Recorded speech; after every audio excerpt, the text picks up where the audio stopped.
Hey, it's Tim Young in the building. Won't you tell me how you're feeling? Listen, I'm so excited to be here right now, inviting you to Pop Gospel Speaks Radio, our online radio station. I want to take the time to tell you a little bit about us, provide you with our mission and our values, okay? PGS Radio is a listener-supported platform created to inspire worldwide audiences to abide in, connect, and share the gospel. As a diverse community of speakers and artists, we are committed to delivering authentic content that cultivates growth in relationships, purpose, and the Word of God. Our values: PGS Radio values service in providing opportunities for messengers of Christ to have access to larger audiences. It is our aim to present thought-provoking perspectives, real-life experiences, wisdom, and knowledge through music and conversation. If you are interested and want to be a part of us, please contact info@popgospelspeaks.com. That's info@popgospelspeaks.com. And please tune in right now, today. You'll hear something amazing. popgospelspeaks.com. I'm Tim Young, and I'm so happy and excited to see you there. Hey, come take a walk with me, not like you used to do. Do something different and put yourself in other people's shoes. Open up your mind and open up your eyes and change your direction, change your perspective. Welcome into Other People's Shoes. If you are hearing this on March 17th, I just want to tell you right now, I hope you're wearing green because I'm going to virtually pinch you if you are not. Because I'm going to pinch you awake today. Because don't we pinch ourselves? Like sometimes we're like, am I dreaming? Am I not dreaming? And we kind of pinch ourselves. So think about it like that we're pinching ourselves awake today. Because today's guest, I think, is going to wake us up to a new reality of what we need to maybe walk into and embrace. So help me welcome in my guest. She travels the world. It's kind of like Carmen Sandiego. So let's go back in time just a bit. PBS, I remember this. This helped me with my geography growing up. Like, where in the world is Carmen Sandiego? The Rockapella group sang that. So for copyright reasons, I can't play their music. Fix that, by the way. But help me welcome in. She's sometimes in Flagstaff. Sometimes she's in LA. Sometimes she's in Borneo. Sometimes she's in who knows where. But today we found her, I think, in LA. But help me welcome in my guest, Reina Rose. Reina, how are you today? Neil, it's such a joy to be here. It's just such an honor talking to you. The little bit of time we've chatted before the show, you're just a stand-up guy, and I'm really honored to be here chatting with you. Thank you so much for having me on. You're welcome. And I know you're not wearing red today, which I'm kind of excited about because I forgot to tell you this maybe, but I'm not a huge fan of red. I don't know why, but I think it probably stems from high school days. So, 20 or plus years ago, I'm holding that grudge still. Like our high school rival wore red and black. And then I start liking college teams like this North Carolina team out in Chapel Hill. And they're one of their sort of rivals, I don't know if you can really call them that, is North Carolina State, which they are also red. And so when I think of red, I don't think of passion. I do think of roses, so you got that part good, or well. But I have a problem with red. So thanks for not wearing red today. Well, I wore green because I knew we would be airing, or I didn't know we would be airing on St. Patrick's Day, but, something in me must have known. Deep down, you're like, I'm not going to wear red for Neil. I don't know. Anyway, so getting into this, I know you are just like I said at the onset, right? Carmen Sandiego, you're kind of everywhere, but where are you today? So today I'm in Los Angeles, California. Yeah, my actually physical address is Flagstaff, Arizona, up in the mountains there. But you're right. I have been, especially for the last 5-6 years prior to this, I was working on a private jet and literally had one client who lived in many places around the world. And so I would be on the aircraft traveling to who knows where for 5 months, come home for 6 weeks and be out again for 5 months all over the world. So to be in only 2 places feels very settled for me. I got to be honest, it probably helps you with the time zone difference too, right? Because I know typically, Arizona may be like an hour ahead and, LA's on that Pacific time, which I'm a big fan of because that's where I am. Yeah. So That's awesome. Definitely. I have I'm pretty good mentally with time zones, but I also, on an iPhone, at least they have the world clock on there. So I have, everywhere from Moscow to UK and Singapore, just for when I need those time zones, I can just pull them up real quick for reference. That's fun stuff. So my favorite question that I like to lead off with is this, and if it's too weird, I'm sorry. But we got to know it, right? And I know, not only do you have a show, and we'll get into that a little bit later, but you've probably been interviewed on a number of shows as well. But I guarantee this, no one has asked you this question. Are you ready? Uh-huh. All right. What style of shoe do you like to wear? I actually listened to some of your shows before, and which are amazing, by the way. So your listeners are, I can tell, incredible just from listening to the past episodes. Really enjoyed those. And, I just like answering the question where I live, it's like all over the place. My shoes, that's one of the reasons actually I love traveling, is because I'm a total fashionista. And I love that in one place, like when I'm in SoCal, it's like, Vans and rainbow sandals, but sometimes some wedges if I'm wearing a cute dress. So I'm such a fashion woman that you could see me one day and think I'm like kind of a skater chick or something with my Vans and jeans and whatnot. And the next day think I'm just this prissy girl in high heel wedges and a pretty dress and a flower in her hair. You just, it varies so much. And I like that. It's fun. It's like, so if we were going to nail you down, kind of like what we're trying to nail you down to location wise today, what shoes can we try to get into today?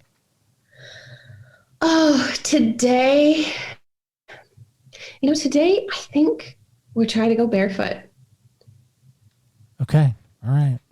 That's dangerous. So we're not in any shoes though. That's the sad part. Some people don't have shoes. That's true. Right? There are people in other countries that don't have shoes. That's true. One of the, we were talking earlier about I have some orphanages I work with in Russia. And one of the girls who now works for the orphanage, she was the orphan. And the guy who runs Orphan's Tree for Russia, he's a lot older now. And she says, I remember him putting the first pair of shoes I ever had on my feet. And so it's crazy because she's only in her 30s, and she can remember this man, George Steiner, putting the very first pair of shoes, like real shoes she had on her feet. That to me is powerful. And I think there's so much power in shoes. Past episodes we've had Samaritan's Feet on where they're shoeing kids, around the world, providing shoes for people. We've had other guests on talking about other countries, how people don't wear shoes and how shoes are this precious item that you and I'm speaking maybe for you a little bit, but we kind of take for granted, right? Yeah. Because we can go down to, I know Payless it isn't in existence anymore, but we could go down to a department store and pick up a pair of shoes and it's no big thing. But for other people in other countries, it's a big thing. And so I think people forget that sometimes. It's nice to have that reminder, definitely, for sure. So speaking of you, can we talk about you for a sec? We good with that? Of course. All right, perfect. So if someone were to look at you, right, and meet you, what do you think the first thing someone would notice just by looking at you? Usually people notice my eyes up close. They're a pretty brilliant color of blue. And especially now that we're masked these days, it's about the only thing you can see anyway. So usually people notice my eyes and they'll comment, wow, you have really beautiful eyes or really blue eyes. So that's usually the first thing people will comment about noticing. What's the first thing you usually notice about people? I probably notice, and this isn't a physical thing, but their kind of energy, their mood, if they're kind of slumped and sad or like really excited about, or kind of overdoing it. Like, when someone's like maybe really broken on the inside, but kind of acting really happy. I really notice people's energy. And I think I think we all have, we've been on all these different parts of the spectrum of, most of us have experienced some touch of like being pretty depressed and apathetic and not knowing what to do in life. I think a lot of people are experiencing that right now.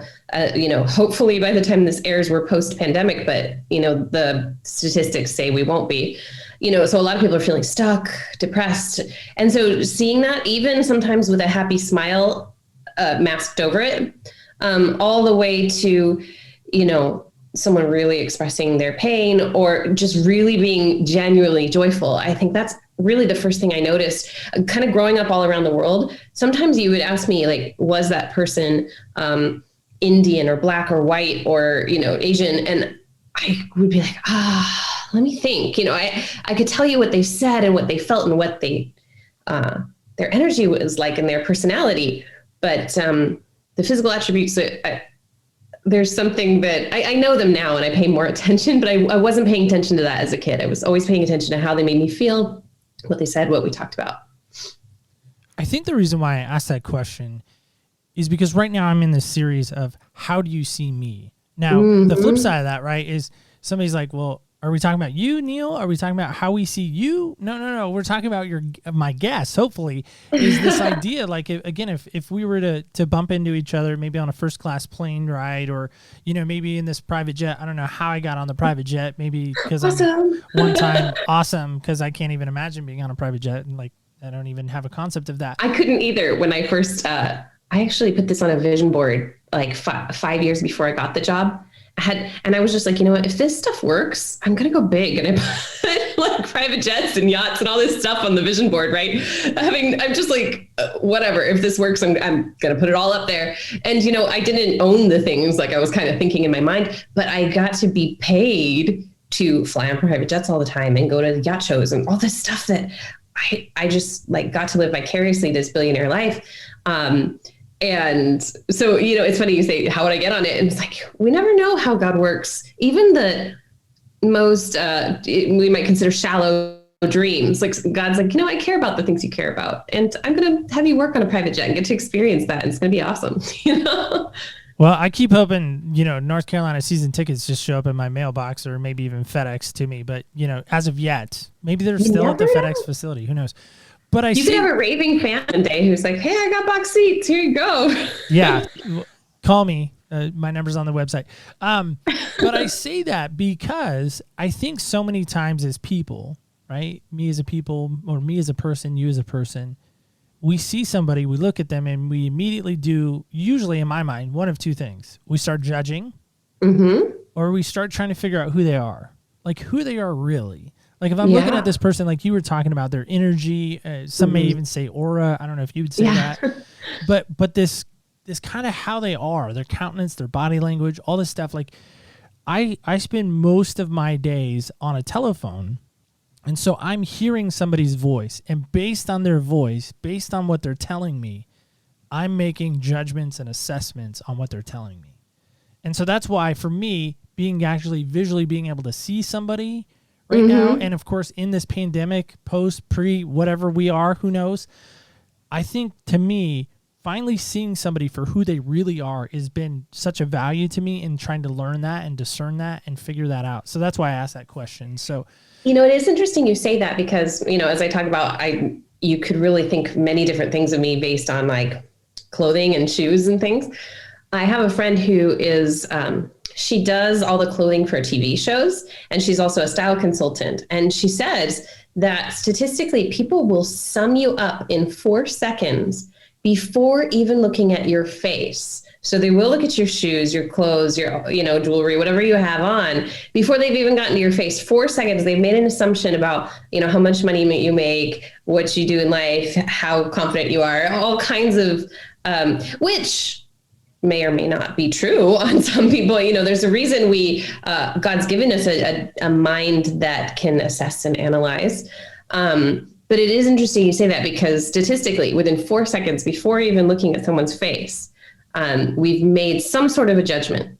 And it doesn't mean we can't go back and say, maybe my judgment's wrong, but we do. We make those snap judgments. It's just human.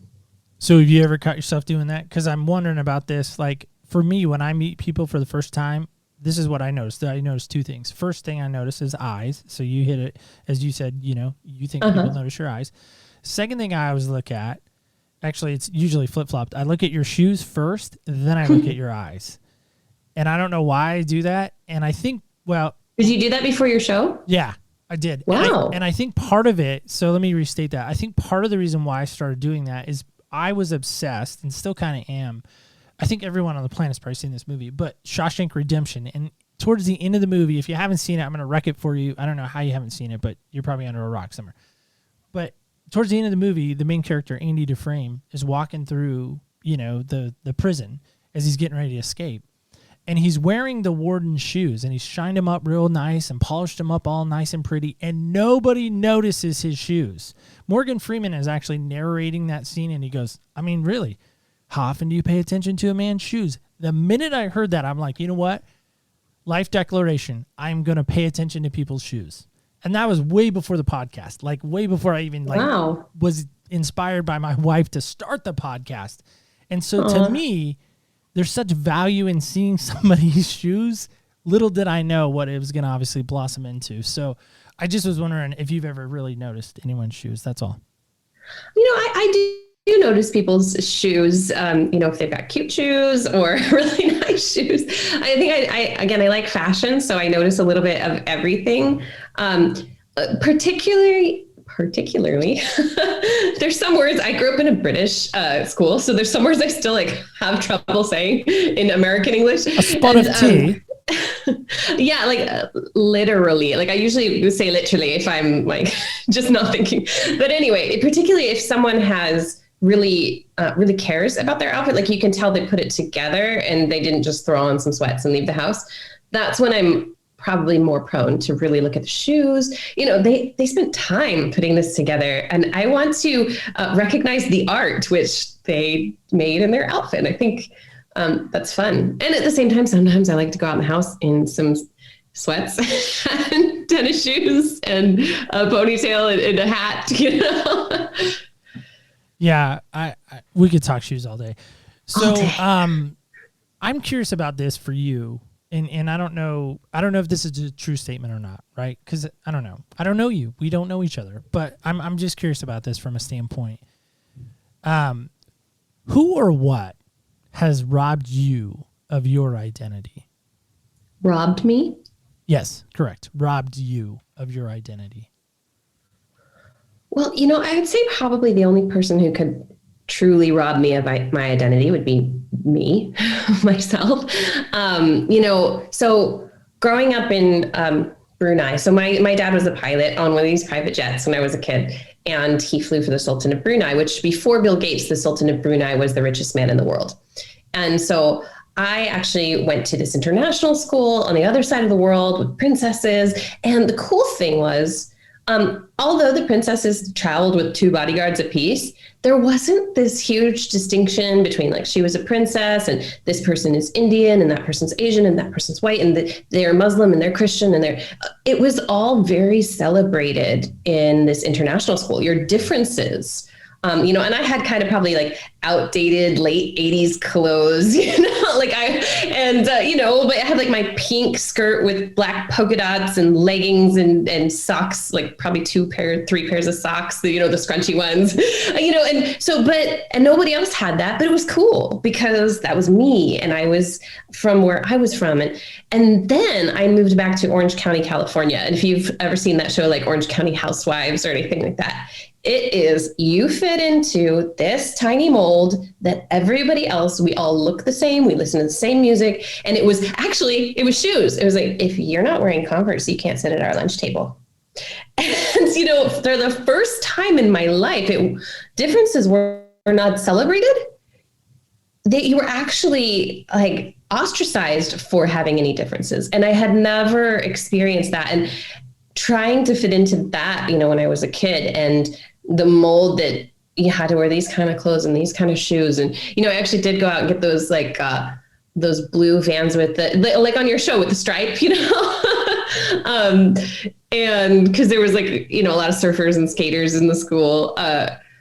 And I think the only person who robbed me of my identity was me trying to fit that mold that I wasn't created to fit. When you say you weren't created to fit it, what do you mean by that?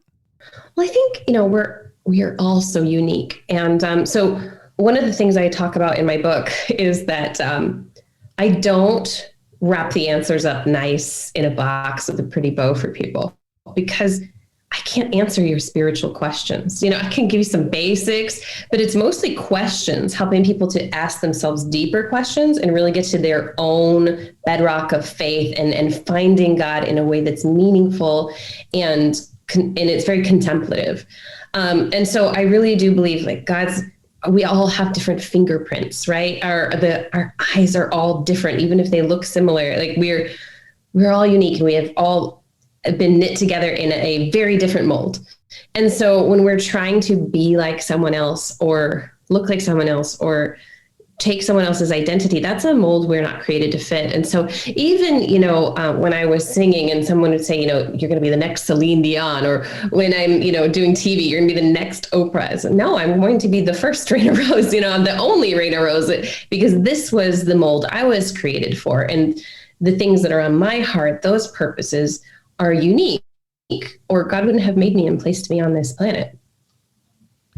I think that's the stereotype, right? Is we immediately see somebody, whoever it may be, and we think, I'm going to go be that person. I'm going to go be the next. In my case, growing up, it was Michael Jordan, right?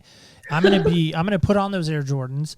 I'm going to be the next Michael Jordan. Or maybe in a lady's case, perhaps, they see Cinderella and they're like, all I need to do is find that glass slipper and the prince will show up and I'll get all this stuff and I'll be taken care of. And it's like, but that's not who you are. And I think, again, going back to it, maybe you're saying this, is that we have to, maybe we'll just stick with us.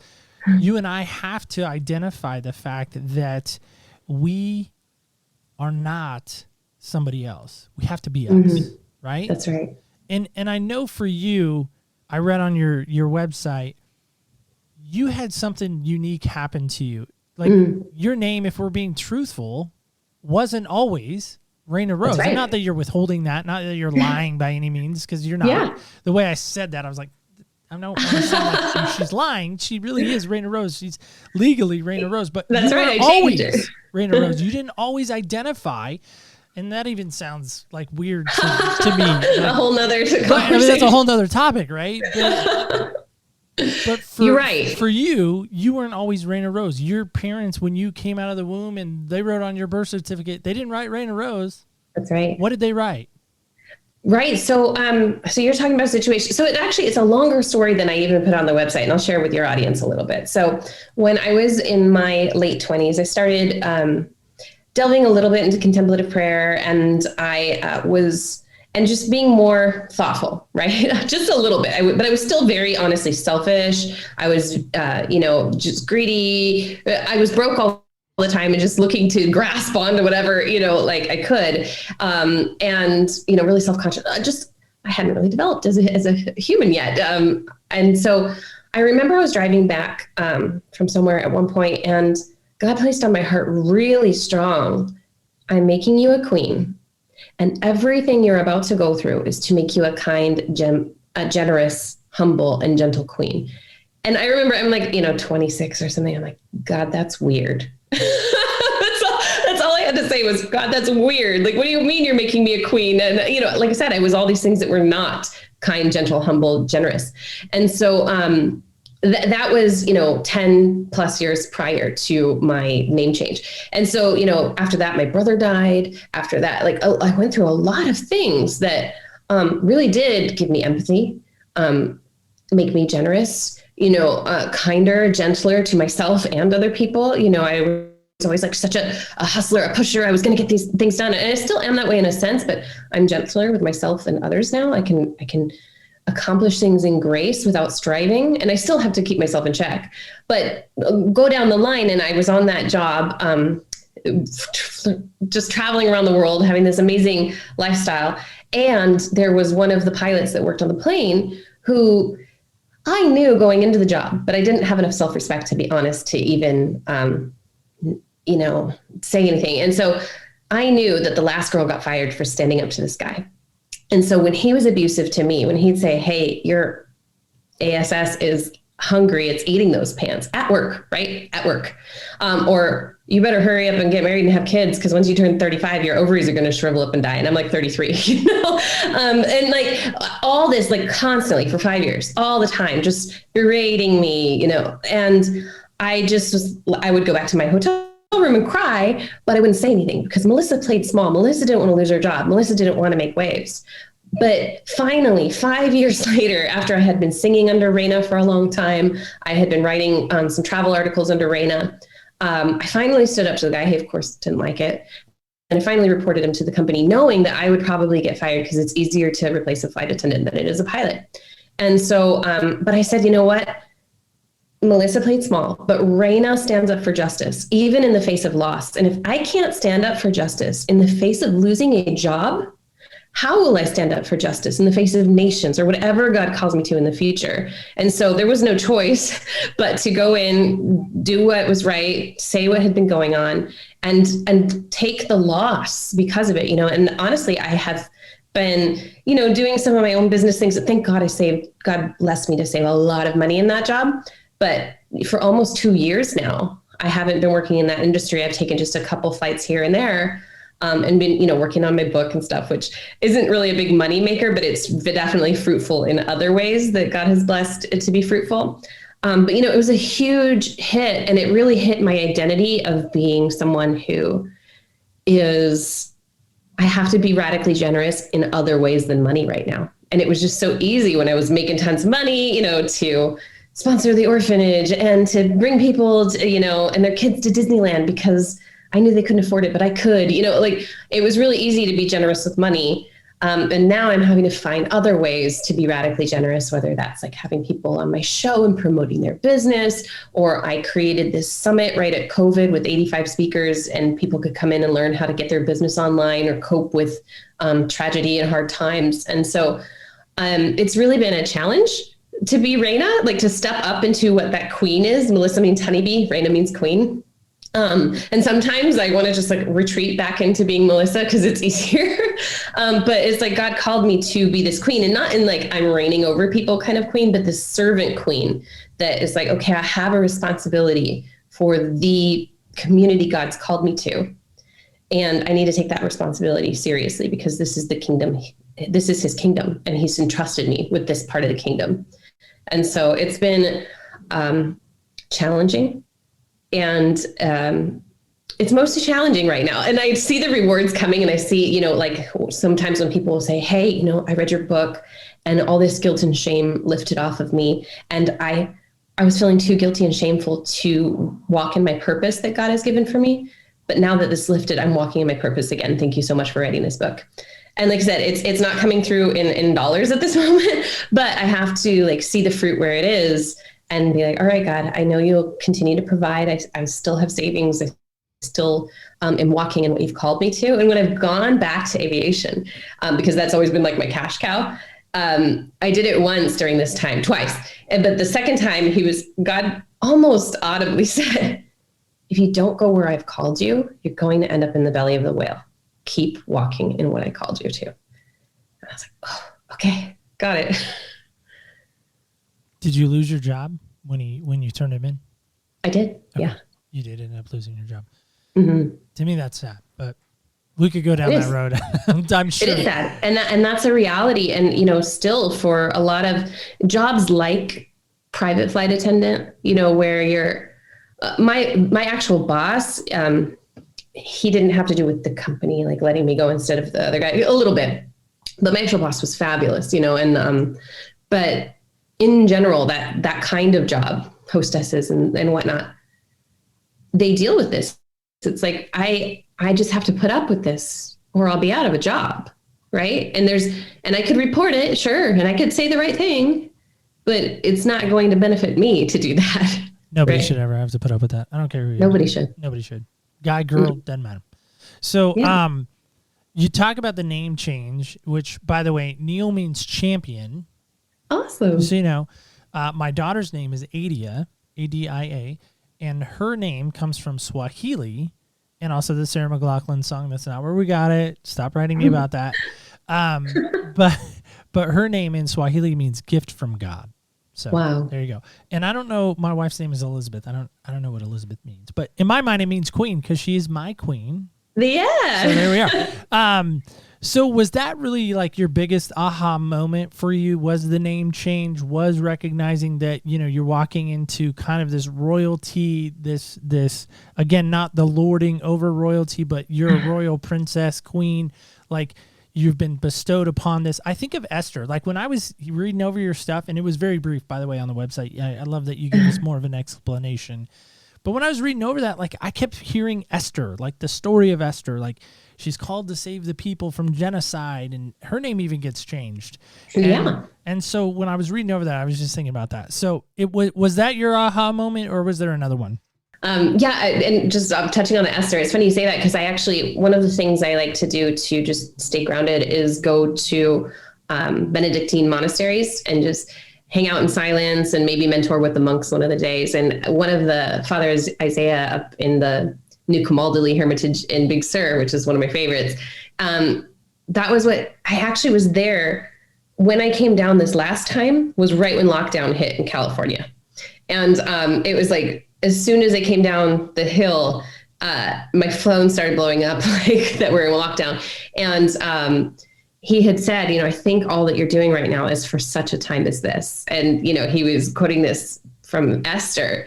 And, but you have to remember, a lot of these Bible stories, they're really scary in the middle. Like we all know the end. And so it's like, oh yeah, Esther saved her people. But you have to remember, like, Esther could have been killed for simply coming in unannounced. And so she's literally putting her life on the line and she's asking people to pray and fast for her. And sure, it all turns out good. And that's one thing that, as I go through this time, even now, where, what we rely on as, capitalistic members of society, money, again, like I don't want to go through all that savings. And so I'm like, God, like when's this going to start coming in? But trusting that every time throughout my story, he has come in that exceedingly abundantly above and beyond all I could hope or imagine kind of fashion. And so right now, as I'm working on projects that I believe will be fruitful, I know that if it's not this, it will be something beyond this that I could have ever imagined. And it will be painful until that hits, but it will come. And he will be faithful to complete it. And I know that. And just like the Israelites, would sing about how God, freed them from the Egyptians, and he parted the Red Seas, and he gave them manna in the desert, and how he provided through them throughout that whole Exodus time. I encourage people that I coach just a couple of people, and I do it to myself. I encourage myself to sing and repeat, God brought me to Chile and taught me Spanish, and God brought me, to Houston to give me this amazing job of my dreams and bless me beyond all I could hope or imagine, and finally sponsor the orphans I had always wanted to sponsor. And God did this for me, and he did that. And reminding myself that right before he gave me that job, that, I was living this billionaire lifestyle and sponsoring my orphans and doing all this stuff I loved. I was like Disney princess throwing myself on a bed weeping that how in the world did I move to Houston? I've never never been here, had no money left. It was just literally weeping on my friend's bed. I had a towel so I wouldn't get it wet. And that was the moment before the miracle. And so I want to encourage anyone out there listening who maybe is in that moment before the miracle, or even feeling like they're just done and they're not even going to hope for a miracle anymore, that's normal. The darkest before the dawn is often true. And those miracles really do come. And it's okay to be in the distress. I kind of mentioned the other day to a friend, it's like, if you were the Israelites leaving Egypt and you're at the Red Sea and it has not parted yet, and those chariots are getting closer. And that you're like, you would be the one. I am sometimes to God, what the heck, Moses, did you bring us out here to be killed by the Egyptians instead? And it was at that last minute, the seas parted. And if it wasn't at the last minute, then the Egyptians wouldn't have been consumed by it because they would have seen it closing up. And so like God uses all things, and we can rest in that and know that he's always faithful, and that, it's also okay to be scared. But no, like be scared in a way that like, this is really hard, or like be down a little bit, like, Lord, this is really hard right now. And just like David, like, I'm feeling crushed, and I know you're faithful, and I know that it's coming. But it doesn't make this part feel any better, though, Lord. Like, I think that's the part that we don't acknowledge when we're talking to people about their hardships, is we say, it's going to get better. God's going to come through. And it's like, I know that. And it hurts right now. And it's hard right now. And I don't know how the mortgage is going to get paid. And, like, whatever the thing is. And especially in this last year we've been through, where a lot of people are standing in line to get, free groceries from the government. A lot of people are on the phone with unemployment, trying to get that to go through. A lot of people are going through hard things. And so to say, like, hey, it's going to get better is not enough. You have to say, it really hurts right now. And I understand that. And I feel your pain. And let's believe and pray and know that God is faithful always. I love that. I love that a lot, actually. So I'm wondering about this. We've kind of danced around, really, right? If we were dancing, which I don't dance, like I can't dance to save my life. I'm glad my life doesn't depend on my ability to dance. That might have been, never mind. It would have been a story about my wife, and that would have cost a lot of money from me to share that story. But I say that because, to me, I feel like we've kind of gone around in this little bit of a circle. We've talked about your book, but we kind of really haven't talked about it. So I'm curious about this question. I haven't read it. Full disclosure, I have not read the book. I want to, because I like to read all my guests' book, if possible. Looking forward to sending you one. So for me, what is the greatest value, in your opinion, that I'm going to gain by reading your book? So, I'm always hesitant. We talk to marketing people and they say, let's selling the result and so I'm always hesitant to really say that, because though God is faithful and we have amazing results, they don't always come on our time schedule, and they don't always look how we anticipated them to look. Most people who read it say, it's really about living your best life ever. It helps take guilt and shame off of you, because, to sin simply, so the title of my book, for those out there, is called Sin Tastes Good. Let that sink in for a minute. But the subtitle. Say that one more time, because I feel like the title is Sin Tastes Good. The subtitle is Nourishing Your Soul in an Empty Calorie World. And so we live in this world of empty calories, and we understand that if we sit on the sofa and eat pizza and ice cream all night long every single day, that we will feel heavy and lethargic and probably not be able to climb a mountain and see the vista and do the activities we may enjoy doing. However, with our souls, we often feed our souls greed and lust and gossip and jealousy and all kinds of empty calories. And I might not have named your empty calorie, but fill in the blank, whatever that is, right? We feed ourselves these empty calories, even, just being sorry for ourselves sometimes. I talk about, like, it's important to feel pain, and then it's important also not to wallow it. There's these really delicate balances God's created in life, and it's beautiful. And so that's just missing the mark. The thing about, if to sin means to miss the mark, is that we can correct our aim. We can get better. And if you think of like a kid on an archery field, like maybe I had it in PE, archery as a kid, or some people went to camp. And at first you're like hitting way off the field. You don't even hit the target, let alone the bullseye. And then, your teacher comes and corrects your shoulders and your elbow and all that kind of stuff. And suddenly you're hitting the target and maybe even the bullseye. And sin and life, and as Richard Rohr would probably say, falling upward, is much the same. When we first become a Christian, or we first start trying to follow Christ, we're going to keep falling down. And we're, if we're moralistic and just load guilt and shame on ourselves, oftentimes I think, just as if you told a kid who's trying to practice archery, you stink at that, you're no good, eventually he's going to stop and not want to play that sport. He's going to walk off the field. And I think that's what we've done in Christianity. I think that when people have come to Christ with willing hearts and wanting to know the Lord, but haven't yet got their life perfect, we often guilt and shame them that, you need to be perfect and stop falling and doing the same old sin. You're like a dog to the vomit, and then they're just like, well, maybe maybe this Christianity thing's not for me. Maybe I can't be good enough for it, right? And none of us are good enough. We know that. Like, that's why Christ came.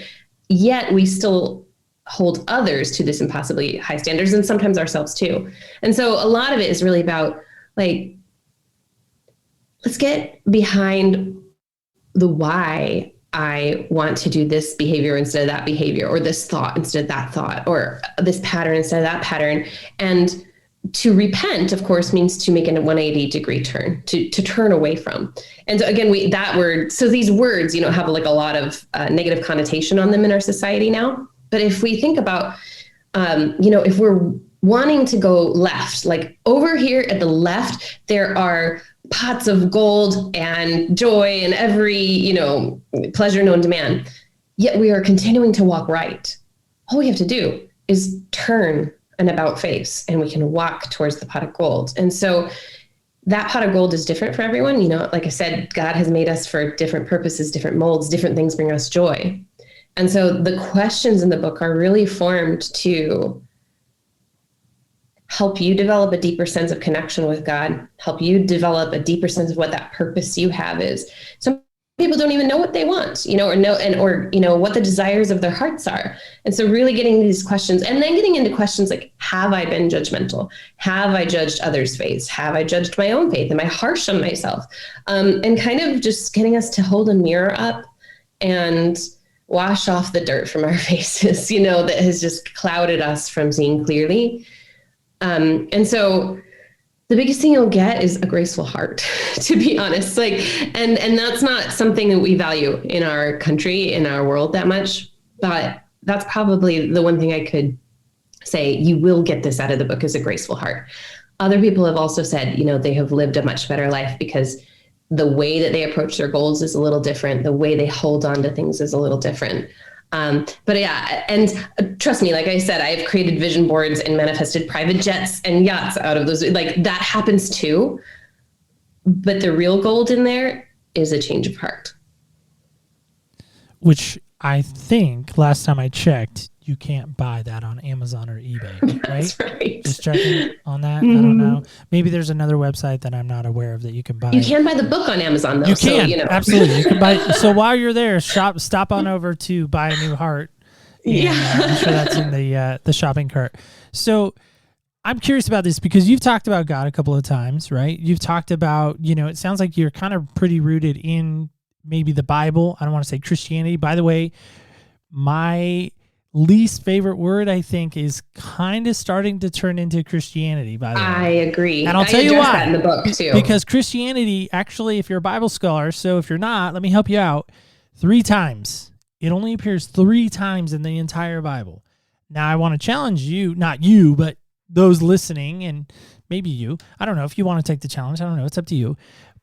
But how many times does the word disciple appear in the Bible? That's right. That's right. I'll give you a hint. It's way more than 3. Just saying. So That's right. If I was going to ask you that, like, who do you say Jesus is to you? And then I want to follow up with just one last question to you. So, it's so funny because every question you ask me, I'm like, there is no one answer for this, It's even more than the shoes. It's funny because I keep a prayer journal, and that's something I encourage people to do. And you'll see, Abba, Father, obviously for God, but like for Jesus, you'll see Lord, lover of my soul, my good Father for God, and of course, like this triune God, I feel like separating Father, Son, and Holy Spirit can sometimes be a little bit of a challenge. But so it's like, and maybe the easiest answer, if I could give it one answer, would be like the very breath I breathe. And I've heard a lot of monks describe, Holy Spirit inspiration as inspiring, as breathing into, and that as long as we still breathe breath, and you think about that original clay figure that God breathed his breath into, that would probably be, if I had to say one thing, he's my very breath, the every breath that I could breathe, and my inspiration for everything that I do. I love asking that question because I never know the answer that someone's going to give. Like, I have my own answer, but these aren't my shoes, and so what's mine? Is that what it is? So mine is I'm trying to make it succinct because I could go all day, right? So Right. to me, Jesus is my everything. He's my Lord. He's my Savior, as Thomas would say, my Lord and my God. So Savior, kind of same thing. I think Jesus, I know, Jesus and God, they're one and the same. Right. Like Jesus is God. I heard this said years ago when I was in youth group, God in a bod on earth, right? So that's Jesus. Jesus and God, one and the same. Now we can get into the Trinity and all that, and that gets complicated, and we don't have time for all that. But I will say this, that a friend of mine recently, he is in Texas, and he has a podcast called Come to the Table. He's doing some other podcasts now, but he turned me on to this word, and I never heard it before this way, and it was Messiah. But it's not Messiah. It's Messiah. And it is the breath. And it's what you're talking about. And I have another friend who has a podcast called The Air That I Breathe, and she talks about this spiritual breath that she has, taking away her secular breath and giving her this new spiritual breath. And to me, that's awesome. Because I think there's a lot of us out there, especially with COVID and quarantine, our breath probably pretty stanky, just saying. So we need that new spiritual breath that I think you're talking about there. So last question, and then I want to give you an opportunity to tell us where we can get the book. I mean, I have some ideas, but you probably have some better ideas. So now I know you're in that Flagstaff area, and so we're going to just pretend that we're kind of in Arizona, because I love Arizona. I've never been there. But back in 2017, this little arena, it's not so little, maybe you've heard of it, State Farm Stadium. You've heard of that, maybe? Yeah. Okay. So do you know the capacity of State Farm Arena? Do you know it by chance? Not a clue. Okay. So I Googled it just so we're safe. So Dr. Google says, or, Jeeves, ask Jeeves, back in the day. But Google says capacity is at 78,600 people. Wow. That's a lot of people. Yeah. Back in 2017, in case you're wondering, Carolina won a national championship there, beat Gonzaga. Great game. Go watch it. It's on YouTube. But I'm curious, like if we put you 50-yard line, because the Cardinals play there too, Arizona Cardinals. If we put you 50-yard line and I hand you this microphone that I'm talking into right now, and I say, Reina, you got the stage. You got all these people here. Like I said, 68,600 people, 50-yard line. What do you tell them?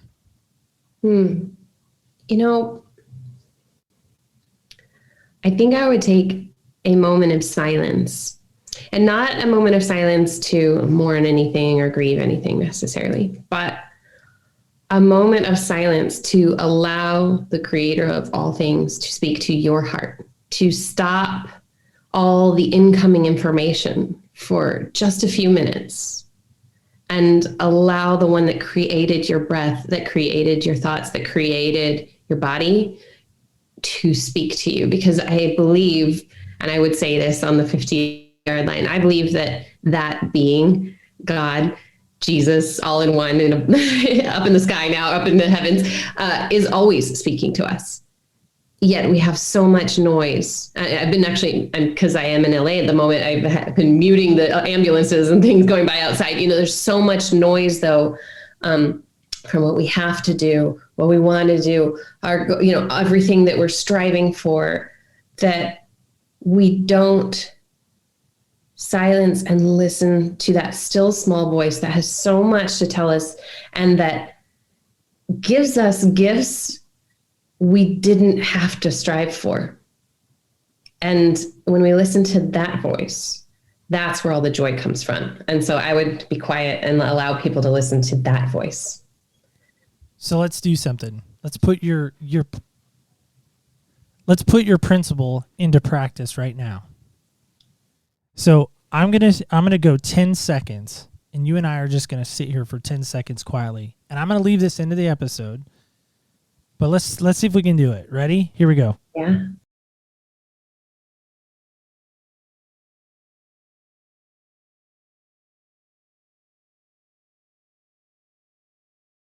Believe it or not, that was 10 seconds. And I bet for some of you fast forwarded past that. You're like, what just happened? Did Neil just quit talking?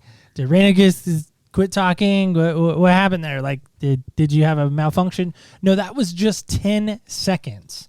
Now imagine if you took that 10 seconds and you times it. You continued to build on that. And every day for a week straight, you said, okay, I'm going to do a minute with just silence.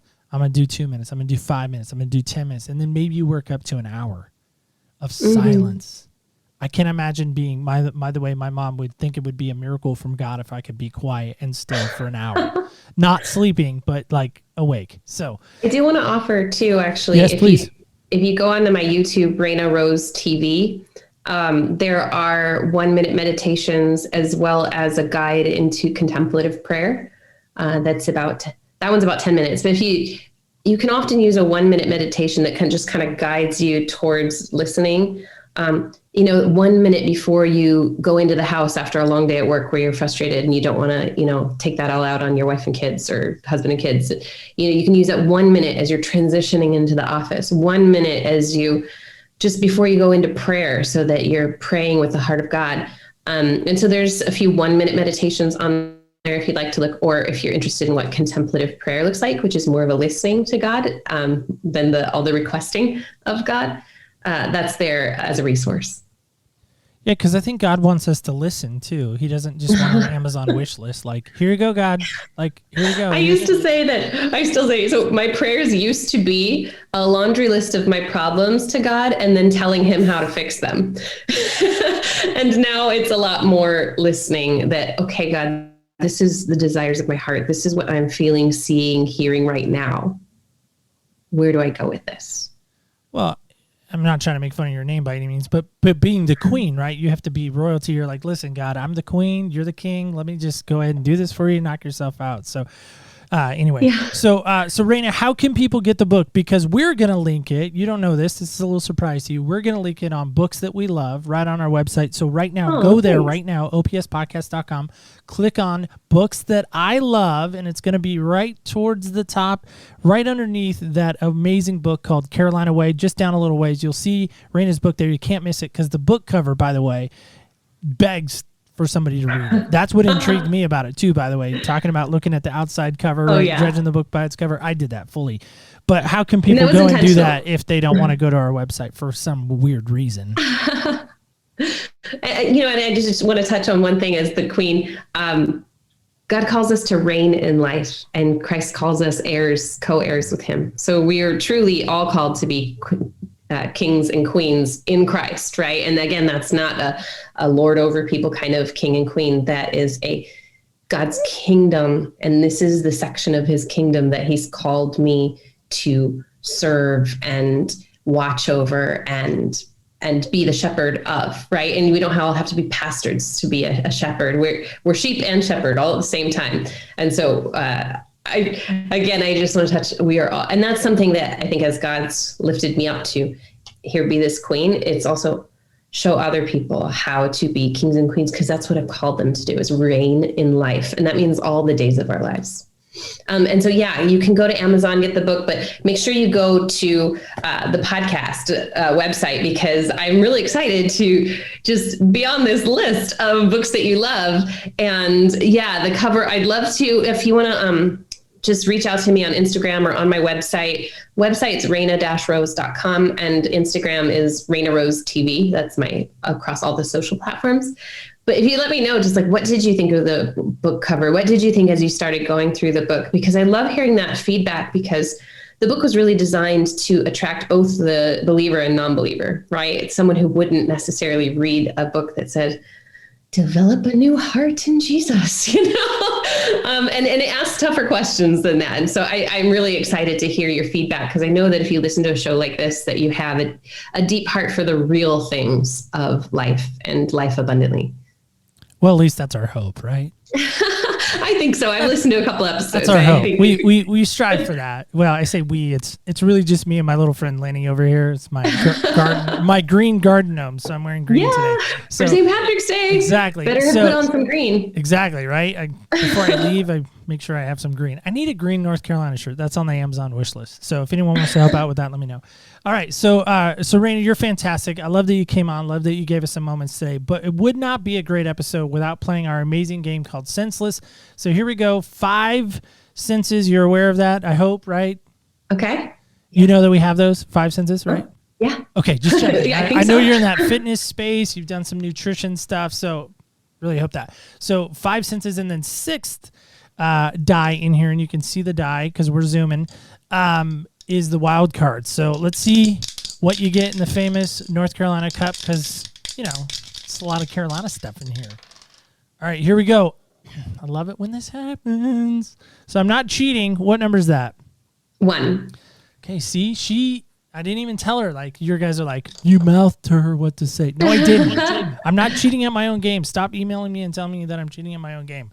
All right, so here we go.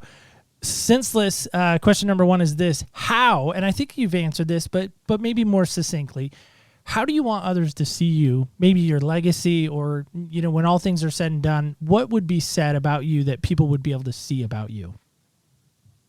She loved. And why is that so important? You know, it may sound cliche that Jesus, when asked, you know, the greatest commandment was to love God and love others. And that really does sum up, again, like you said, sometimes the word Christian and Christianity, it gets so watered down. And, you know, even honestly, when I was making my journey back to Christ at a prodigal point in my life, I couldn't use the word Jesus because it was just so cliche. People are like, Jesus loves you. I don't. Here's a pamphlet. You know, what would Jesus do? Jesus.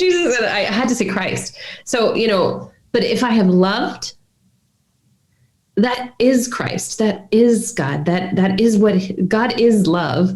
And so, you know, not necessarily that they would say she's a Christian or that she even loved Jesus, but just that she loved. She loved God. She loved people. And then that inspired others to love too. I think that's my lifelong goal is to know him being God, and to make him known. Yeah. And I think if I do those two things, I feel like there's a sense of purpose in my life, and I think there's a sense of fulfillment in doing those things. Yeah. And the only way to do that is through being love. And that's being God. And, you know, as we think about that breath breathed into us, that is where we get to be the love of Christ, because we are breathed into by that very breath. Yeah, I love that a lot. So, Reina, thanks so much for coming on. Of course, really appreciate it. Thank you so much for having me. It has been just a joy and an honor. And, you know, I look forward to listening to more episodes. Well, thank you. I do appreciate that. I just wanted to remind you of this as we close out today, guys and gals alike, is ask yourself this question. I know I've been saying it a lot this season, but how do you see yourself? And how do you see others around you? And really dig into that question. Really ask yourself, who am I? And who do I want to be? We just sat with an amazing young woman who says, you know what? I'm not going to allow that old me to continue to be defeated, to continue to be broken. No, in fact, not only am I going to rise like a butterfly, and I know that sounds weird and you probably got lost a little bit there, but hang with me. But there's a power in when the rose finally comes into bloom. And let me tell you, maybe 2021 needs to be your blooming moment. Let that be your challenge this week, is how can you bloom and how can you grow where you're planted? Let me know how that goes for you. You can reach out to us, of course, at opspodcast.com. Right there, just hit that connections tab. Let me know what you do. Hit me up on Instagram. Hit me up on Facebook, Twitter. I don't care. I want to know if you took this challenge seriously and if you're really going to blossom and grow into the rose that you were created to be. Because we all have this fragrant sea about us. It's up to us whether we want to stink or if we want to smell. So I'm just saying, let that be your lesson this week. And again, just remember this, when you walk in other people's shoes, you really do get a different perspective on life. Want to thank Reina again one more time. And guys, stay tuned until next week when we walk in other people's shoes. Thank you so much for joining us on Other People's Shoes. As you know, I am your host, Neil Matthews. Want to thank Reina one more time for coming on. Isn't she just amazing? And if you're wondering more about her book, please, right now, go check out Books That I Love at opspodcast.com. You can't miss it. I'm telling you, that cover, it's going to grab you. It's going to entice you. Might even cause you to pick it up and maybe read it. So if you want to know more about that, of course, check out our show notes. We, of course, have listed all of Reina's information in our show notes of how you can get in touch with her and how you can get yourself a copy of her book.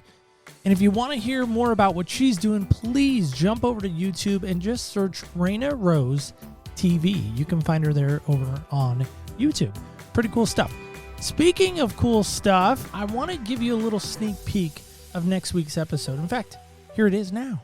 And we printed money, we did well, but then we lost everything when the market crashed because I did not listen to my mentors. And I was squatting in a house, literally homeless, squatting in a house with my dog. And then I get a call that my little brother stuck a gun in his mouth and killed himself. So I lost a lot with my life in my thought process and whatnot. And I felt abandoned. And luckily somebody handed me a book by Andy Andrews called The Traveler's Gift. And it's a business parable. Andy Andrews is a Christian comedian. Fantastic book. And it just really started applying those principles. So that is right. Next week, we're going to be sitting down with the one, the only Scott Ferguson. And let me tell you, next week is going to be your time to shine. You're going to hear more about that next week, what that means. But I'm telling you right now, if you hang out with Scott Ferguson long enough, you're going to just shine. It's just going to happen. I know it. Guarantee may pending. But anyway, join us next week as we sit down, as I said, with Scott Ferguson. But until then, just know this. I really want to connect with you. So how can you do that? There's really two best ways to do that. If you want to drop us a line in on our connections page, opspodcast.com, click on connections, drop me a little note in there. If you don't like to write things, which I get it, from time to time, we don't want to write things down. Drop me a little voice memo or a voice message. You can do that also straight from the website, opspodcast.com. And until then, remember this. Remember, when you walk in other people's shoes, you really do get a different perspective on life. Join me right back here next week as we walk in other people's shoes.